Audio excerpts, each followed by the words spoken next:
Oh, oh, oh, oh, oh! Joyeux Noël, les amis! J'espère que vous avez été très sages cette année. De toute façon, je pense qu'une bonne partie de l'année, vous n'avez pas dû faire beaucoup de folie après 8 heures du soir.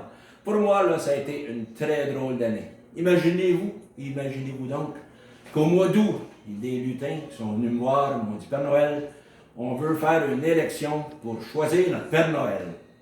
J'ai dit, une élection pour choisir le Père Noël. Pourquoi? Surtout en pleine période de pandémie, surtout que tout le monde aime le Père Noël, sauf évidemment quelques conspirationnistes qui pensent encore que je n'existe pas. Ils m'ont dit, Père Noël, il y a des lutins qui commencent à contester votre autorité. Donc, si vous voulez conserver les deux mains sur les rênes du traîneau, il faut tenir une élection. De plus, dans toutes les démocraties du monde, incluant même la Chine et la Russie, ils tiennent des élections. Il faut dire que dans ces pays-là, par contre, ils ont réussi à simplifier la vie des électeurs. Ils mettent juste un nom sur le bulletin de vote. De sorte que les gens n'ont pas besoin de coucher trop tard pour savoir qui va être le gagnant.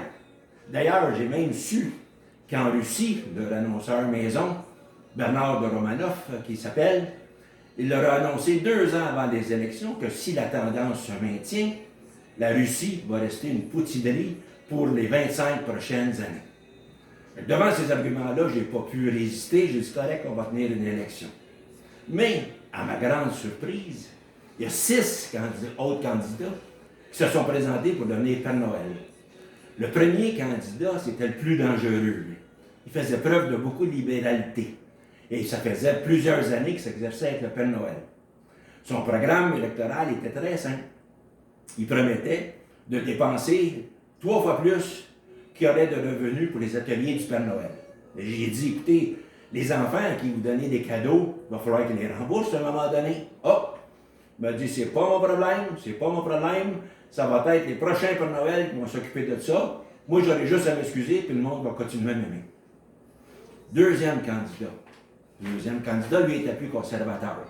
Lui, il promettait de dépenser moins. Il disait qu'il y avait même un plan pour revenir à l'équilibre budgétaire dans une couple de générations. Et il promettait, en plus, de créer des emplois aux ateliers du Père Noël. J'ai dit, écoutez, on est déjà en pénurie de lutins, c'est pas des emplois qu'il faut créer, c'est des employés. Le troisième candidat, lui, se disait plus démocratique que les autres. Il portait un drôle de bonnet sur la tête. Je ne sais pas comment est-ce qu'il aurait pu faire pour mettre sa tuque. La tuque du Père Noël, évidemment. Son programme, lui, était simple. Il voulait aussi tout réformer le système de distribution des cadeaux de Noël. Il voulait en donner plus aux pauvres puis en enlever aux riches. Et il espérait avoir une deuxième vague orange. Malheureusement pour lui, c'est une 4e vague qu'on a vue, puis elle n'était pas de la couleur qu'il souhaitait. Le 4e candidat, lui, il niait tout en bloc. C'était le plus bizarre des candidats, parce qu'il se présentait, mais il ne voulait même pas devenir Père Noël, lui. Lui, il se présentait parce qu'il disait qu'il voulait défendre les intérêts des lutins qui voulaient partir leurs propres ateliers du Père Noël. Il y a même eu une femme qui s'est présentée, imaginez-vous, une femme qui s'est présentée envers et contre tous. Contre principalement ses principaux membres du parti. Elle, son programme voulait réduire les gaz à effet de serre dégagés par les ateliers du Père Noël. J'ai dit, écoutez, là, vous vous trompez. Au pôle Nord, ce n'est pas des serres qu'on a, c'est des rennes.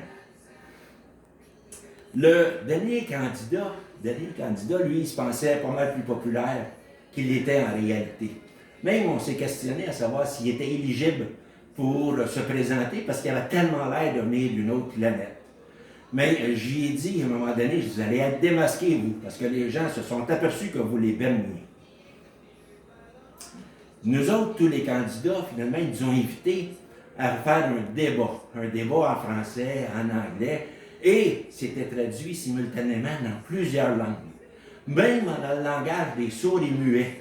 Il faut dire que ça, c'était un petit peu plus difficile, surtout quand tout le monde parlait en même temps. De toute façon, c'est pas bien compliqué, tout le monde sait que les politiciens sont sourds, mais ils ne sont pas muets. Donc, finalement, j'ai été réélu. Tout ça pour ça, en pleine pandémie. Mais les lutins ont gardé le goût de faire des élections, de sorte qu'ils ont déclenché une élection tout de suite après pour choisir un maire ou une mairesse pour le village du Père Noël. Les deux principaux candidats étaient au coude à coude, hein, peut-être à cause de la pandémie, jusqu'à la fin, alors qu'il y en a un des deux qui s'est fait planter.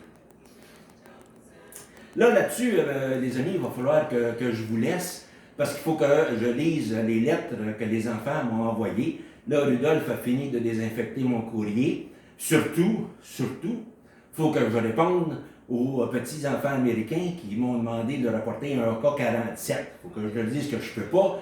Il va falloir qu'ils demandent à leurs parents. Alors là-dessus, les amis, je vous souhaite un bon, joyeux Noël et à l'année prochaine!